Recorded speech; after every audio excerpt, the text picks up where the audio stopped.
I have been going through waves of anxiety today myself. And the reason is quite simple. It's because I have a lot of things on my desk at work. So what do you do? What do you do when you feel stressed like this and anxiety like this? I've had my fair share of addictive compulsive behaviors to escape from these feelings of stress in the past. I still have one, it's coffee. Another one I have is scrolling social media. If I have my phone close to me and I'm working, I so easily pick the phone and start scrolling something just to get my head away from all the stress inducing stuff, to distract myself. A lot of people distract themselves, and like I said, I've had my fair share. The worst of them was porn addiction, compulsive masturbation. I want to mention the problem as often as possible, even on videos like this where I don't focus on that problem specifically, because I want to normalize it more, because I know plenty of people who actually have had that problem or still have that problem. So a lot of people, believe it or not, they do that to escape the stress or anxiety. So it's worth mentioning. So anyway, what am I trying to do now differently? I'm recording this video in the middle of my workday because this is my way of dealing with my anxiety right now. I know the best way to deal with it, you dissect it. Like I take everything, I take inventory. This is why I mark everything in my calendar. If I pull out my calendar, I will see my to-do. I will see my meetings that are coming up. I will see the tasks I have marked for myself to do. And that's gonna help. And then I focus on one thing at a time. Like today, there's only very specific, but the reason why today I'm anxious is because for today, I didn't really mark a very specific thing to focus on. And I've been messaged by a few different people so that they have drawn my attention, divided my attention. But the best way to deal with work stress for me is to hyper focus on one thing or two things at a time. But for some people, it's not possible. For me, it's quite possible. So basically, somebody asks me today to take care of something, and I'm just like, no, I'm not looking at it today.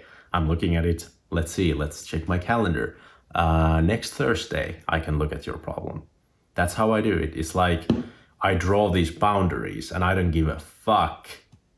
It has to be really urgent for somebody to override those boundaries. But I do have these days like today where I didn't set a really specific hyper-focused goal, and now I'm like, oh, I feel so anxious, dude. And that's why I decided to pull out the camera and make a video, because this is helping me. Venting is good, but venting is bad in the sense that, did you know that you can actually procrastinate your problems by venting? If you vent about something, there's a higher chance that you're not gonna take action about it. So me venting about my work stress like this, in a way is worse, because I could be just working on the tasks and eliminating the stress that way. But let's see what's gonna happen after I make this video, after I record this video. If I now, after this video, jump into the work again, then good. But in essence, I kind of just procrastinated on my problems by making this video. Fuck that. That's what this channel is about. I'm laying out my problems. I'm talking about my issues that I imagine a lot of people out there on the YouTube also struggle with. And then I try to help by sharing my solutions. Now, this has been a very long-winded video, but the thing I originally wanted to say, instead of running away from your problems and your stress, don't run away from the problems, but run away the problems. And here's what I mean. I learned from running a marathon twice and training for the marathon. I learned a valuable lesson. When you get these almost painful feelings, emotion, and thoughts in your head of stress and anxiety, for me, that's how I would describe it. When I'm really anxious and really stressed, it's almost like pain. It's unbearable at worst. That's why I have taken measures like, extreme measures of compulsive masturbation to deal with work stress. It's because that's how bad it feels. But I never understood before I started running that if you actually dwell in that feeling, you notice the feeling, and then you're like, oh, it's here, and now I'm gonna deal with it. Instead of, oh, it's here, I gotta get away, or I gotta get the feeling away. You don't do that, you don't push it away, you don't run away, you sit with it. You can actually calm yourself down, and that feeling goes away and you feel good because you dealt with it. If you run away from your stress, my experience is that the stress comes back even more strongly. And you know what this does to people? People don't sleep well. People can't get sleep because the whole day you push away your anxiety and your stress. And then you go to bed and you're there with your thoughts and nothing else. All the anxiety, all the stress comes flooding in while you're in bed trying to sleep, and then you can't sleep. So instead of running away or pushing away the problem and the stress, you gotta face it. You gotta let it in, and you sit with the thought, you sit with the feeling, and you breathe. Remember, if you don't know anything about breathing, you should look up meditating and breathing and Wim Hof and all these things, and just learn to implement those in your own way, in your own life. Like for me, I like to do Wim Hof, but sometimes I don't do it. Sometimes I just remember, oh yeah, breathing is a good thing. I feel anxious, so oh, that makes me feel better.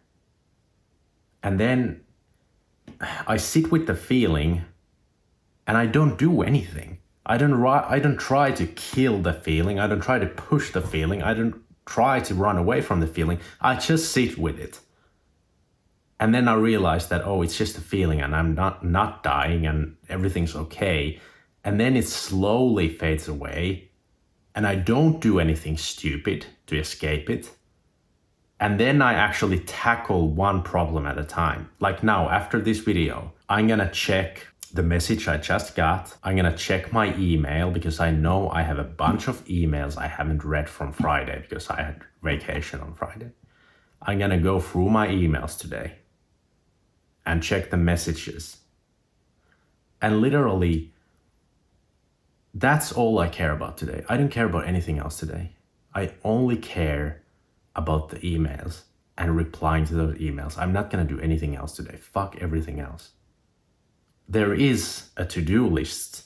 There's more for me to do, but I'm not gonna have the time to do all of them anyway today. So why should I do any more than just the one thing that's gonna take me a few hours anyway? So now I decide, okay, I have the stress and it comes from this because I have so many things to do. So now I sit down, I sit with the stress for a little bit. I breathe, I collect myself, and I attack the problems. I pick one and I hyper focus. And then when I leave work today, I'm like, yeah, fuck everything else. I'm gonna take care of the next thing tomorrow and nothing else matters because no one's gonna die if I don't do all the things today. Where was I? Yeah, one more thing about the running before you leave. Why running taught me to sit with the feeling? Because when you run 10 kilometers every day, 4 days in a row, and you're fucking exhausted, you want to stop running when you're halfway through and you're like, oh my God, I hate this. I don't want to do this. You get so many of those negative emotions and feelings. And especially when you run the marathon and you've ran 20 kilometers and you're only halfway through and you know you have another 20 to go and your muscles are starting to cramp and there's all these other things. You feel so bad and exhausted and terrible. And you can't, like, you're literally physically running, but you can't run away from the problem in your head. So you have, in the marathon, I run it in 4.5 hours. So I have 4.5 hours of dealing with my, whatever happens in here. I have to deal with it for the 4 hours. And it's the same with the 10K. It's 1 hour. I don't have music, I don't have podcasts, I don't have anything. I just run. It's me and my head and my mind. And that's why I learned, because it was the only time when I started running for those 10K runs. I started running for 1 hour at a time without headphones. It was the only time in my life where I really understood that you sometimes have to just be. Don't do anything. Because running is kind of not doing anything. It's close enough for me, at least. I know it's even more difficult if you sit down, and this is something Dr. K on YouTube talks about. If you literally just sit without even running, without doing anything, you're gonna go insane because you're not used to it. But running for me is close enough. That taught me that when you have to deal with the thoughts in your head, that's how you sort them out. That's how you sort the stress. And that's how you get sleep at night, because when you go to bed, guess what? You sorted all those thoughts out when you were running, or you were in the gym, or you were meditating, whatever it is you do. You have nothing left in your head except some positive things about, hey, tomorrow's gonna be amazing because there's this thing I'm looking forward to. And then you fall asleep.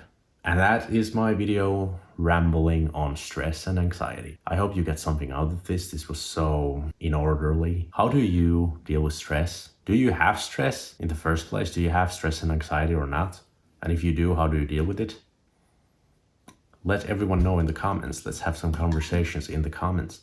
Thank you for watching the video, and I'll see you in the next one. Bye.